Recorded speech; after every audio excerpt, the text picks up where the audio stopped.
Someone hacked the Legends List. Zilax's secondary manipulators froze over the data tablet as every alarm in the Galactic Council's archive division screamed to life. Around him, 3 junior archivists scrambled from their stations, confusion rippling through their chromatophores. According to YouTube analytics, 98% of viewers are not subscribed. That's a huge number. By subscribing the channel that is completely free, "Impossible," Senior Archivist Talana hissed, her scales flashing crimson. "The Sacred Legends List has quantum encrypted security. Nothing penetrates." "Then explain this." Zilax threw the display to the chamber's main screen. Legends List, updated 0347. Galactic Standard New Entry. Emma Johnson, species human, Terra. Status, living. The room went silent. "Living?" Talana's voice cracked. "The list requires death or transcendence. Those are the only conditions for—" "I'm aware of the protocols, Talana. I wrote half of them." Zilax's eye stalks swiveled frantically through emergency reports flooding his feed. "This Emma Johnson. Pull her file. Now." The junior archivist's manipulators blurred across her console. "Found her, sir. Exchange teacher, assigned to Educational Complex Gamma 7 on Vex Prime. Human, age 34, teaching credentials." She stopped. "Sir, there's a medical flag. She's currently unconscious in critical care." "Since when?" "Since yesterday. Lab explosion at 14:23 station time." Zilax felt his circulation slow. The Legends List hadn't been updated in 47,000 years. The last entry was Corvail the Eternal, who'd single-handedly prevented the collapse of a dimensional rift. Before her, General Exthon, who'd negotiated peace between 12 warring species in a single negotiation. Before him, the prophet Sivas, who'd decoded the language of the ancients. Legends. Beings who'd achieved the cosmically impossible, not unconscious school teachers. "Get me the security footage from that explosion," Zilax ordered, and someone explained to me how a living being gets added to a list specifically designed to commemorate the transcendent dead. Talana's manipulators were already working. "The list's AI operates independently, sir. It monitors all council territory for acts meeting the criteria: universal significance, impossible odds, fundamental paradigm alteration, and self-sacrifice," Zilax finished.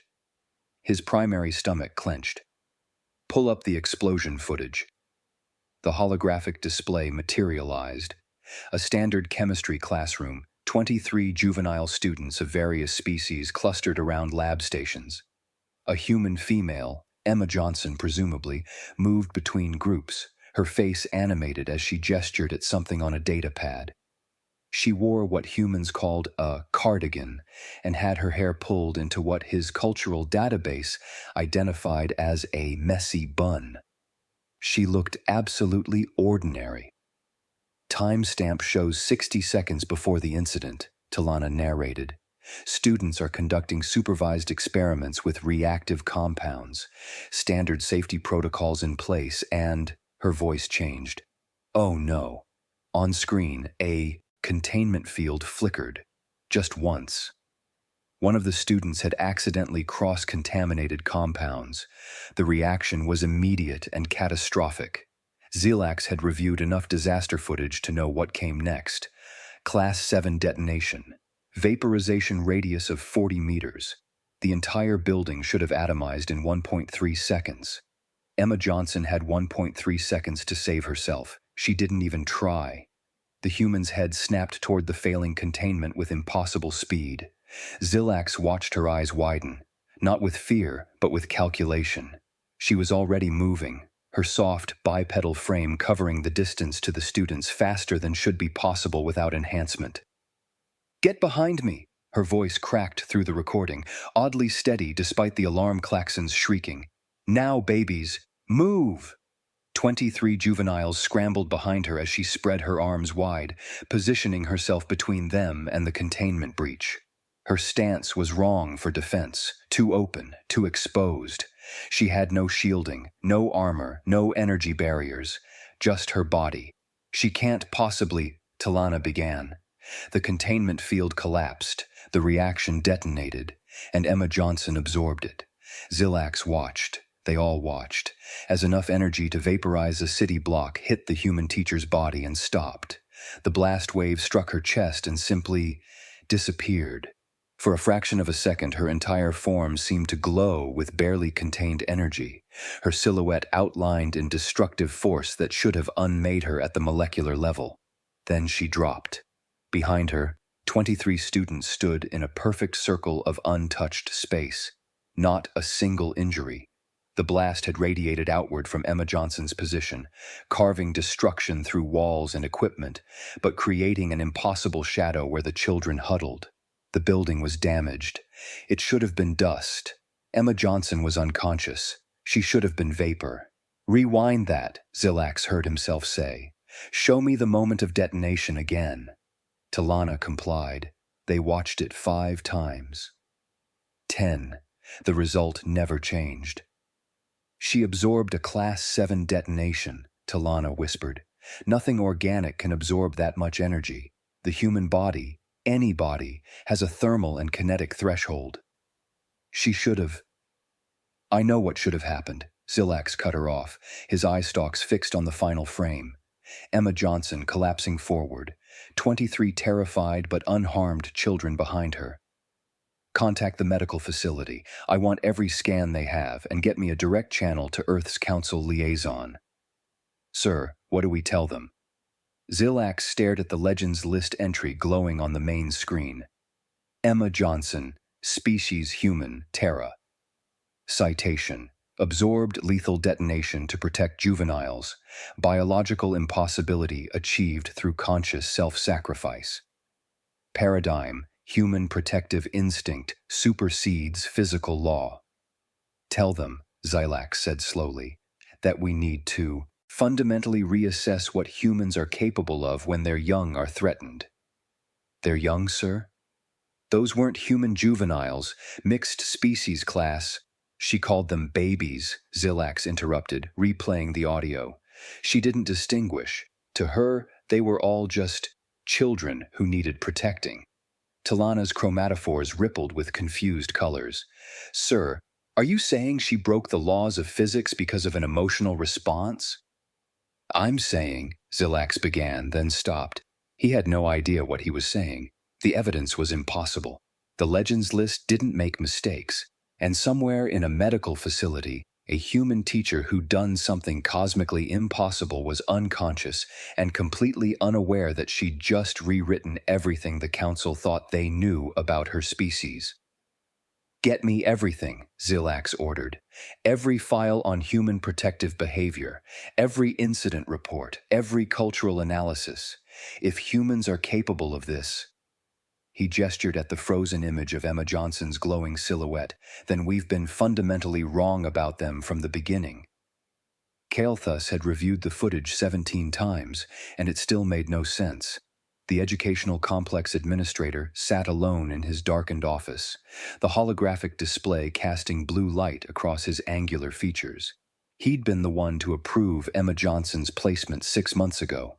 A formality, really. Human exchange teachers were considered adequate, if unexceptional. Their credentials checked out, their enthusiasm was tolerable. Nothing in her file suggested she could violate the laws of thermodynamics. He rewound to timestamp 1422:47, the moment before everything changed. Emma Johnson moved between lab stations with easy confidence, her voice carrying over the recording. "Remember, we're measuring reaction rates today, not creating new elements. Let's keep it simple, yeah?" She'd laughed, that odd human sound that mixed breath and vocalization, when one student held up a beaker uncertainly. Kael'thas zoomed in on Station 7. There, a juvenile Vexian named Jixal, combining compounds in the wrong sequence, the teacher hadn't noticed yet. Why would she? The safety protocols should have caught it. Should have. 1422:51. The containment field flickered. Once. Twice. Emma's head turned toward Station 7 with predatory speed. Her expression shifted from amused to focused in a fraction of a second. Kael'thas watched her pupils dilate. Some kind of human threat response, according to his database. "Oh no," she said very quietly, then, louder, "Everyone back! Now!" But it was too late. The field collapsed. Kael'thas had consulted with 3 demolition experts. They all agreed, from field collapse to full detonation, 1.3 seconds. In that time, Emma Johnson could have reached the emergency exit. The door was 6 meters away. Humans could cover that distance easily. She ran toward the explosion instead. "What are you doing?" Kael'thas muttered at the screen, even though he'd seen this moment a dozen times before. Emma's trajectory was perfect. She positioned herself exactly between Station 7 and the cluster of students who'd frozen in panic. Her arms spread wide, not in surrender, but as if she could somehow make herself bigger, cover more space. "Get behind me!" Her voice cut through the alarm klaxons. "Now, babies, move!" Kael'thas had interviewed every surviving student. Their testimonies were unnervingly consistent. "She said it like we were playing a game," young Sivelle had reported, her tentacles still trembling. "Like when she organizes recess and tells us to line up. Just normal." But her eyes were scared. "I didn't understand what was happening," Jigsaw had whispered, guilt radiating from every pore. "Miss Johnson she was suddenly there, and she looked at all of us and she smiled, even though the alarms were so loud. She called us babies," a small Rethian named Corey had said, confused. "We're not infants." But the way she said it, it felt safe. On screen, 23 juveniles scrambled behind Emma's inadequate form. She didn't have shielding. She didn't have armor. She was tissue and bone and whatever else humans were made of, materials that had specific heat tolerances and structural limits. The containment field shattered. Kael'thas forced himself to watch frame by frame. Frame 1, detonation begins, energy bloom expanding at 4,000 meters per second. Frame 2, blast wave reaches Emma Johnson's position. Her body should disintegrate here. Frame 3, the impossible happens. The energy hit Emma's chest and stopped. Not deflected, not redirected, absorbed. Kael'thas could see the moment her body became a conduit for destructive force that should have unmade her. Her silhouette glowed brilliant white, every cell suddenly visible as energy coursed through her. She was burning. She had to be burning, but she didn't vaporize. Frame 4. The blast wave continues around her, carving through walls and equipment, following the path of least resistance. The path of least resistance was not through Emma Johnson's body. Somehow, impossibly, she'd become the most resistant material in the room. Frame 5. More energy pours into her. Her body shouldn't contain it. No organic structure could contain it. Frame 6. She's still standing, still glowing, still impossibly defiantly solid. Frame 7. The detonation completes. The energy has nowhere to go but out. Frame 8. Emma Johnson collapses forward, her glow fading, her body folding gently onto the scorched floor. Behind her, 23 students stood in a perfect circle of undamaged space. Kael'thas paused the footage on that image. The contrast was obscene. Destruction radiating outward in every direction, and in the center, an island of safety where children clutched each other and stared at their fallen teacher. The medical team had arrived within minutes. Kael'thas had watched that footage too. "I'm reading a pulse," the lead medic had reported, disbelief in every word. "Weak, but present. How is she? Get her to critical care. Now." "Sir, her cellular structure, I don't understand these readings." Kael'thas switched displays to the medical reports. He'd reviewed these 17 times, too. Patient, Emma Johnson, human. Status, unconscious. Stable initial assessment. Subject survived direct exposure to Class 7 detonation. No explanation within known biological parameters. The tissue samples told an even stranger story. Dr. Azila, head of xenobiology, had sent increasingly frantic updates. Hour 1, cellular damage present but regenerating at impossible rates. Hour 4, tissue samples show restructuring at molecular level. Process unknown. Hour 8. Subject's cells appear to be learning, adapting. This isn't standard healing. Hour 12. I need a human medical specialist. These readings suggest her body is actively rewriting its own structure to accommodate the energy exposure. Hour 18. She should be dead. I can't emphasize this enough. The thermal load alone should have boiled every fluid in her body. Instead, her cells somehow converted the energy into something else, not heat, not kinetic force. I don't know what. Kael'thas closed the medical reports and returned to the footage. He watched it one more time, focusing on Emma's face in the moment before the blast hit. She was terrified. He could see it clearly, the widening of her eyes, the tension in her jaw, the way her breath caught. She knew what was going to happen. She did it anyway. Why? Kael'thas asked the frozen image. You had time to save yourself. You had to know those children weren't your responsibility beyond standard duty of care. You could have evacuated. Why didn't you run? The image, of course, didn't answer. Emma Johnson remained frozen in her moment of impossible sacrifice, arms spread wide, body positioned to shield students who weren't even her own species. His communicator chimed.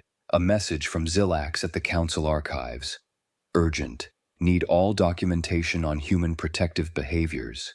The Legends List has been updated. Emma Johnson's action meets criteria for cosmic level significance. Explain. Kael'thas stared at the message for a long moment. I can't, he finally responded. I've watched it happen 20 times, and I still can't explain it. But he was beginning to understand something troubling.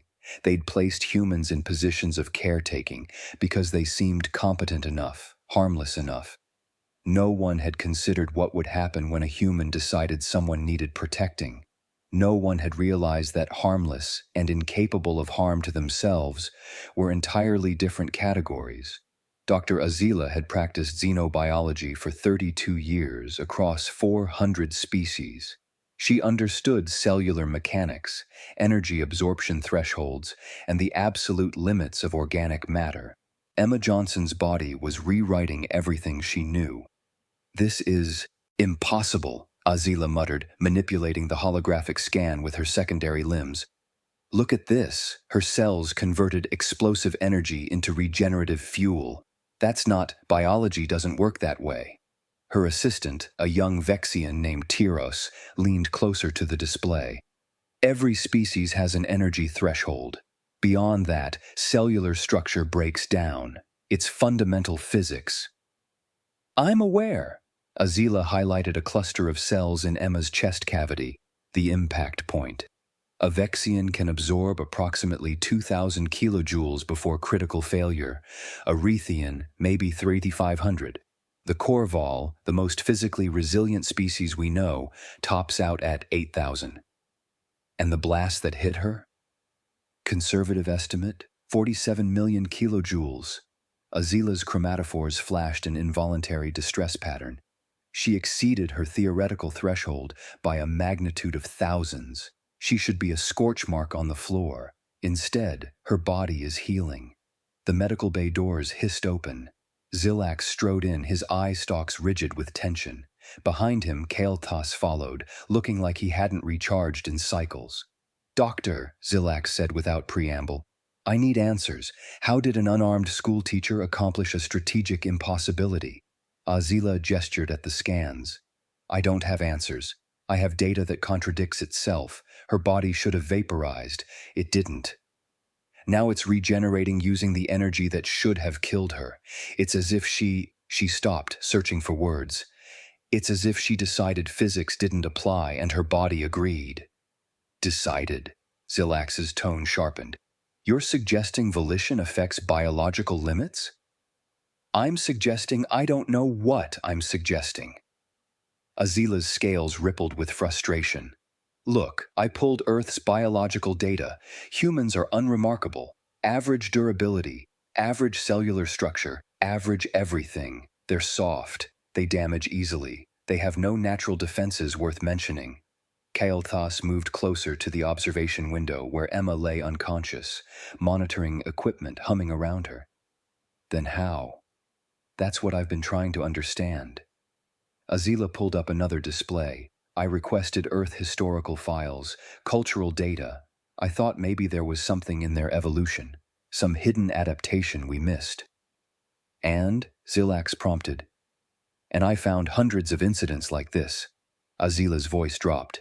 Humans throwing themselves on grenades, running into fires to pull out strangers, shielding others from vehicle impacts, animal attacks, armed aggressors. It's prevalent. Tyros looked up from his console. Prevalent how? Aberrant behavior in select individuals? That's what I assumed, Azila said, but it's not aberrant to them, it's celebrated. They have medals for it, they tell stories about it, She pulled up a human text file, translated into common. They consider it normal, expected even. Zilax read the floating text, his eye stalks, and narrowing. Greater love has no one than this. To lay down one's life for one's friends. This is from their religious literature? One of several similar passages, and it's not just religious, it's cultural, social. They have a word for it, sacrifice. They teach it to their young as a virtue. Most species teach self-preservation to their young, Kael'thas said quietly. It's survival instinct. Humans have survival instinct too, Azila countered. Emma Johnson's body was flooded with adrenaline when the blast hit. I can see the markers in her tissue samples. Her threat response activated perfectly.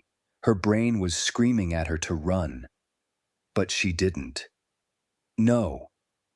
Azila pulled up a neurological scan. She didn't. And here's what I think happened, though I can't prove it. Because it shouldn't be possible. Her conscious mind overrode her survival instinct. She chose to be the shield, and somehow that choice, she gestured helplessly. It changed what her body was capable of. Choice doesn't alter cellular limits, Zilax said flatly. It shouldn't, but I've run the analysis 40 times. Her adrenaline response, combined with conscious protective intent, combined with, I don't even know what to call it, determination, will, whatever humans access when they decide someone needs protecting. It created a feedback loop that rewrote her biological constraints in real time. The medical bay fell silent except for the steady beep of Emma's monitors. You're telling me, Zilax said slowly, that human biology can exceed its own limits if they want it badly enough? Not for themselves, Azila corrected. That's the critical factor. Every case I found involved protecting someone else. When humans are threatened personally, they respond normally, but when something they care about is threatened.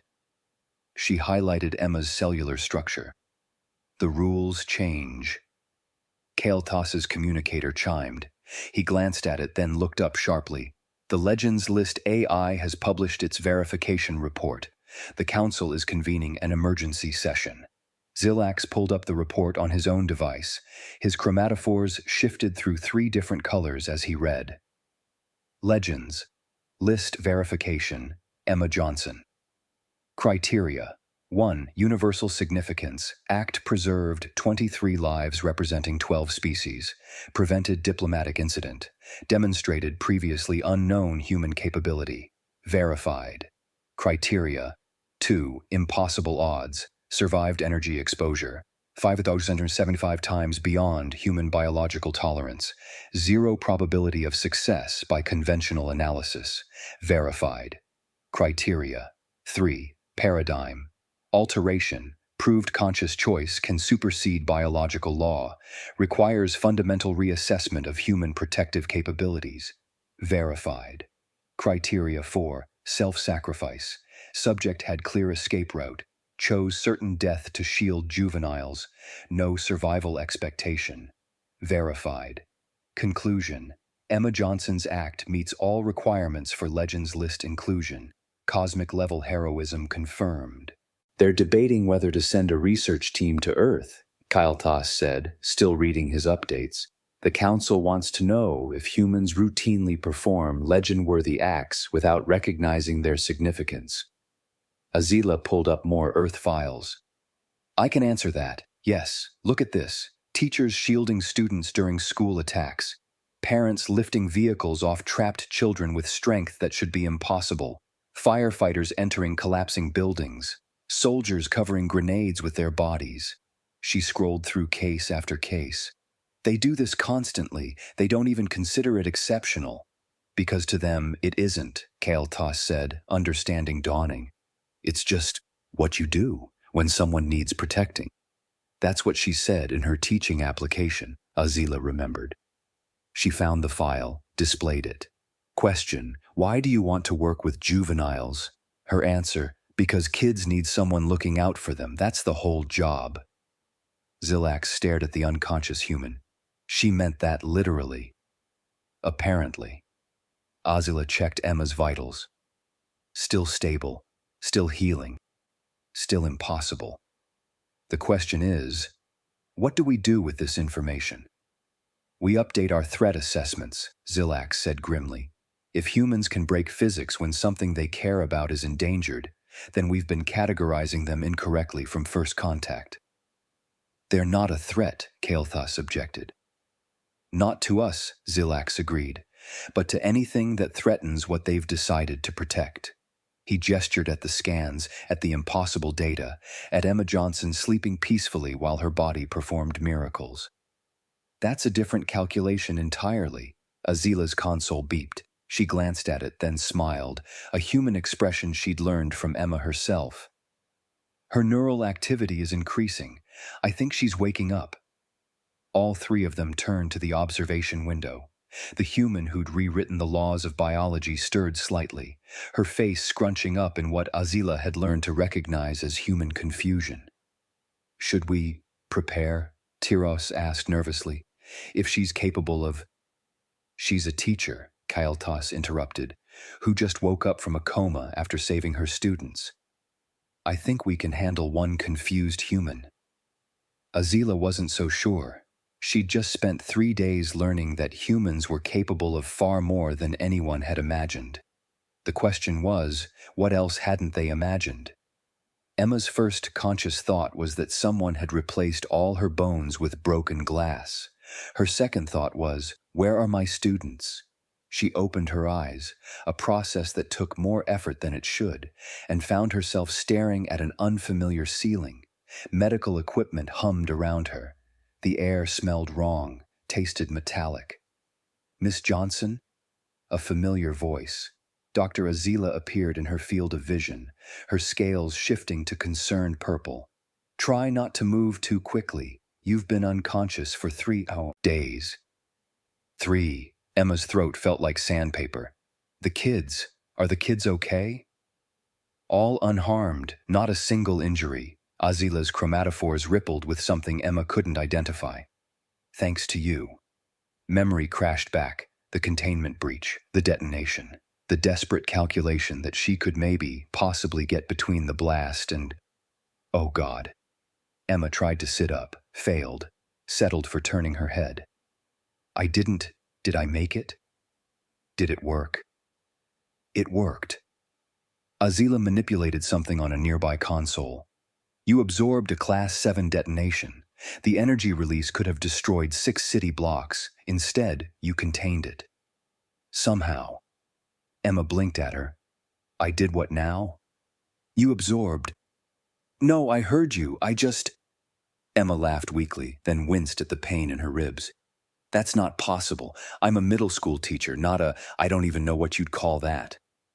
Neither do we. Azila moved closer. Emma, your body converted explosive energy into regenerative fuel. You exceeded human biological tolerances by a magnitude of thousands. You shouldn't have survived. You should have vaporized instantly. Well, I couldn't let the kids get hurt. Emma said it like it was obvious. That's literally my job. The medical bay doors opened. Zilak strode in with Kael'thas trailing behind, both looking at her with an intensity that made Emma want to pull the blanket over her head. Miss Johnson, Zilak said formally, I need to understand your tactical calculations during the incident. Emma stared at him. My what?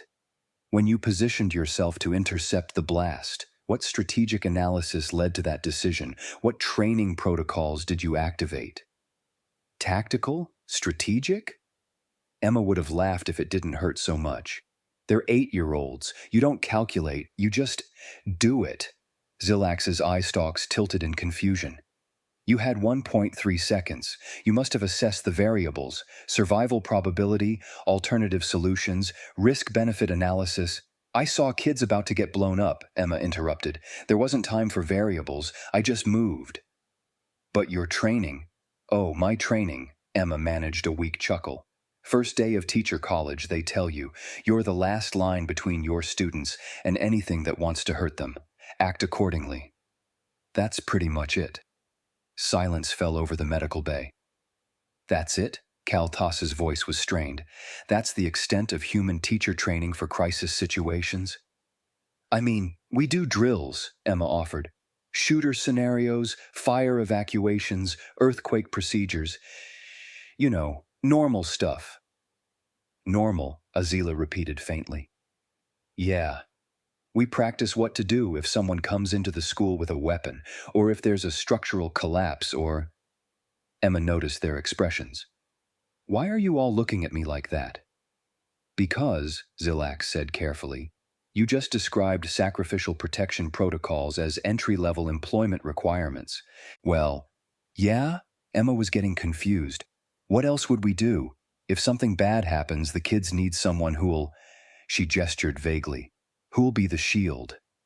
That's the job. Most species, Kael'thas said quietly, train their educators to evacuate juveniles and then save themselves. That seems backward, Emma frowned. Kids are smaller, slower, they panic easier. By the time you get them all out, there might not be time to... Understanding dawned. Oh, you think we should save ourselves first? It's the logical survival strategy. It's also how kids die. Emma's voice hardened despite her exhaustion. Look, I don't know how other species do it, but on Earth, when you take a teaching job, you accept that if something goes wrong, you're the last one out. If there's only time for one person to make it, it's not going to be you. That's just understood. Zilax pulled up a data display. Miss Johnson, are you aware that your name has been added to the Galactic Legends List? The what list? The Legends List, a record of beings who've accomplished the cosmically impossible. It hasn't been updated in 47,000 years. Until you.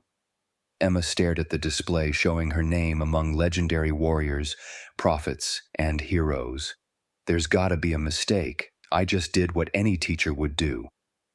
That, Kael'thas said softly, is precisely why you're on the list. Emma looked between them, bewildered. You're serious? This is a real thing?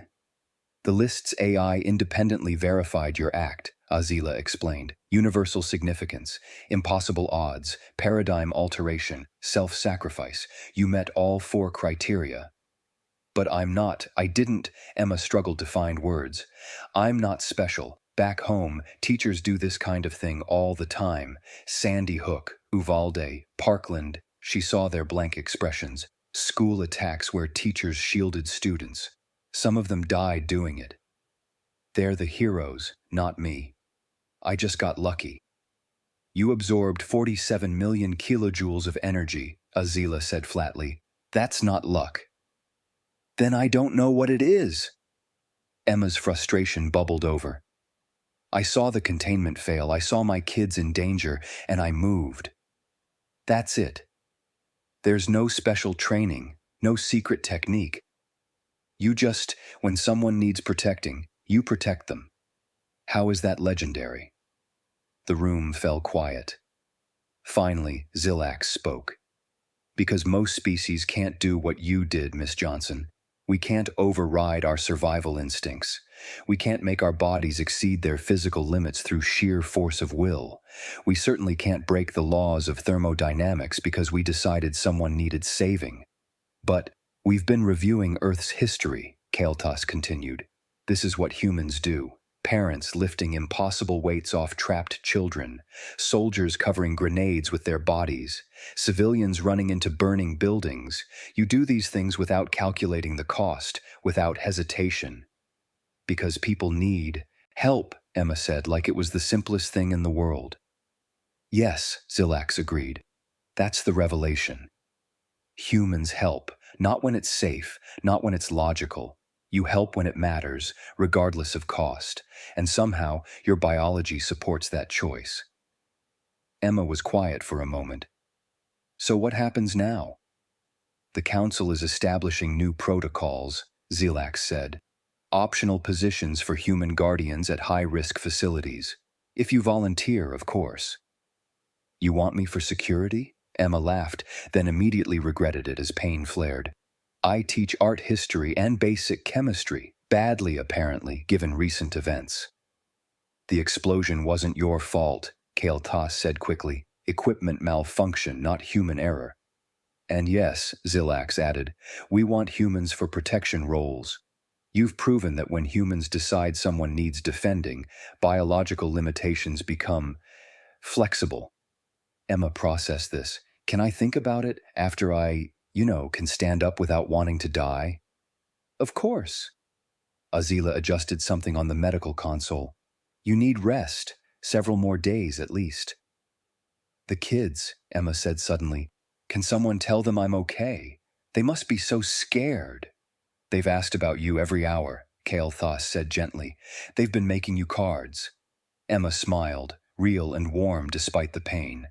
That's sweet. Tell them.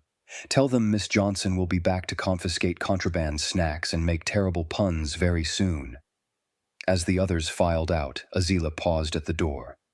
Emma, thank you for showing us what your species is capable of. I just did my job, Emma mumbled, already drifting back toward sleep. We know, Azila said softly. That's what makes it extraordinary. 2 weeks later, Emma returned to find her classroom transformed into a shrine. Miss Johnson, our shield, declared a massive banner stretching across the back wall, written in 17 different languages and decorated with enthusiastic, if anatomically questionable drawings of her standing in front of explosions. Oh, wow. Emma stood in the doorway, her bag slipping from her shoulder. This is, wow. 23 students erupted from their seats and swarmed her, a tangle of limbs, tentacles, and scales wrapping around her in what humans would call a group hug and what several alien species would classify as a containment formation. Okay, gentle, Emma laughed, patting heads and appendages. I'm still a little crispy around the edges, guys. Let's maybe not squeeze the recently exploded teacher. You came back! Sivel's tentacles quivered with joy. Of course I came back. Who else is going to teach you the difference between igneous and sedimentary rocks? Emma gently extracted herself from the hug pile and surveyed the artwork covering every available surface. Though I gotta say, you all made me look way more heroic than I felt. I'm pretty sure I was screaming. You said, "Get behind me, babies," Corey corrected. You were very calm. Was I? I honestly don't remember most of it.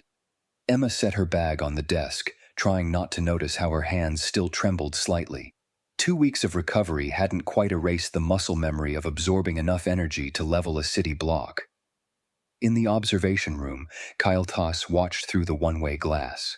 Zilax stood beside him, both of them studying the teacher who'd rewritten their understanding of human capability. 17 requests came in this morning, Kael'thas said quietly. Educational facilities across 3 sectors want human teachers specifically, not for their teaching credentials, for protection capability. Zilax's eye stalks swiveled toward him. What did you tell them? That we'd ask. Though Emma's response was... He pulled up the recording of their earlier conversation. You want me for security? Emma's laughter echoed through the observation room. I teach finger painting. My most threatening skill is the disappointed teacher look I give kids who don't wash their paint brushes. She doesn't understand her own significance, Zilax observed. No, she doesn't. Kaltos watched Emma distribute data pads to her students, making some joke that sent them into chittering laughter. We've been evaluating humans wrong from the beginning. We measured their technology, their weapons, their territorial expansion. We missed what actually mattered, which is that they'll break themselves protecting things they care about, not because they're ordered to, not for strategic advantage, just because someone needs protecting. Zilax was quiet for a moment. Their biology breaks physics when protecting others. How did we not see this in our assessments? Because it looks like weakness on paper. They're fragile, emotional, irrational. We categorize them as adequate allies and moved on. Kael'thas pulled up his datapad. I'm updating their classification now, from adequate allies to natural guardians. In the classroom, Emma had launched into a lesson on chemical reactions with her characteristic mix of enthusiasm and terrible jokes. So remember, when atoms bond, it's like they're becoming best friends, except sometimes those friends explode spectacularly. She paused, then grinned. Too soon. The students groaned in unison. Jigsaw, who'd caused the original accident, raised a manipulator tentatively. Miss Johnson, were you scared? During what happened? Emma's expression softened. She set down her stylus and perched on the edge of her desk. Terrified, she said honestly. Absolutely terrified. My brain was screaming at me to run. But you didn't. No, because you guys needed me not to be scared. Or at least you needed me to be brave anyway.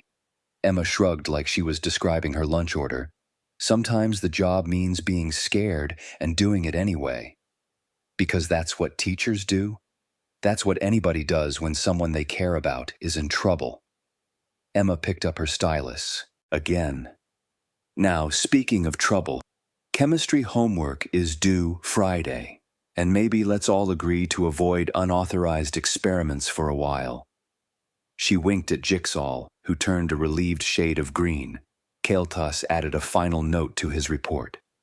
Human protective instinct remains poorly understood but operationally verified. Emma Johnson's sacrifice now mandatory study for all council strategists. Recommend extreme caution when threatening anything humans have decided to protect. Dr. Azila entered the observation room, carrying a data pad. She still doesn't know the full extent of what she did, does she? I explained it this morning, Kael'thas said. She asked if she could get her Legends List entry printed on a coffee mug for her mother. She rewrote our understanding of biological limitation, and she wants a souvenir mug. Very on brand for humans, apparently. They watched Emma erase the whiteboard, humming something off-key and vaguely recognizable as a human song. She'd survived the impossible, earned cosmic recognition, and fundamentally altered how the Council viewed her entire species. And she was worried about having enough glue sticks for tomorrow's art project. Should we tell her? Azila asked. About the research requests, the strategic reassessments, the fact that 3 admirals want to study her cellular samples. I tried, she said, that's nice, and asked if I wanted to chaperone the field trip to the Geological Museum next month. Azila's chromatophores rippled with amused resignation. Of course she did. The class ended with typical chaos, students packing up, chattering, asking Emma increasingly bizarre questions that she answered with patient good humor. When the last student filed out, Emma gathered her things, checked her lesson plan for tomorrow, and headed out. She stopped at the supply depot on her way home, debating construction paper colors. The art project needed bright colors, something cheerful after the past few weeks. Blue? No, maybe yellow, or that weird purple the Vexian students loved. Her name was permanently etched in the Galactic Legends List, displayed in council archives alongside legendary warriors who'd saved civilizations and prophets who decoded ancient mysteries. Emma Johnson bought yellow construction paper, 2 bottles of non-toxic glue, and a pack of safety scissors. Because 23 kids had an art project due Wednesday, and Miss Johnson didn't believe in extensions without a really good excuse. Kaltas reviewed the final entry in his report before submitting it to the council. Subject demonstrates no awareness of cosmic significance. Return to standard duties with comment. The kids need consistency. Recommend we follow human example. Stop overthinking.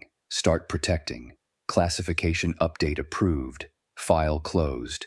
Addendum. Subject has volunteered to chaperone Geological Museum field trip. Have assigned 3 security personnel. Subject laughed and said, "It's just rocks. Security personnel remain assigned." Emma hummed her way home, construction paper tucked under one arm, already planning tomorrow's terrible puns. Behind her, the galaxy was quietly reorganizing itself around the revelation that humans would break physics itself to protect their kids. Ahead of her, 23 students were probably not doing their chemistry homework. Both seemed equally important, in Emma's estimation. And perhaps the council was beginning to understand that was the most human thing of all.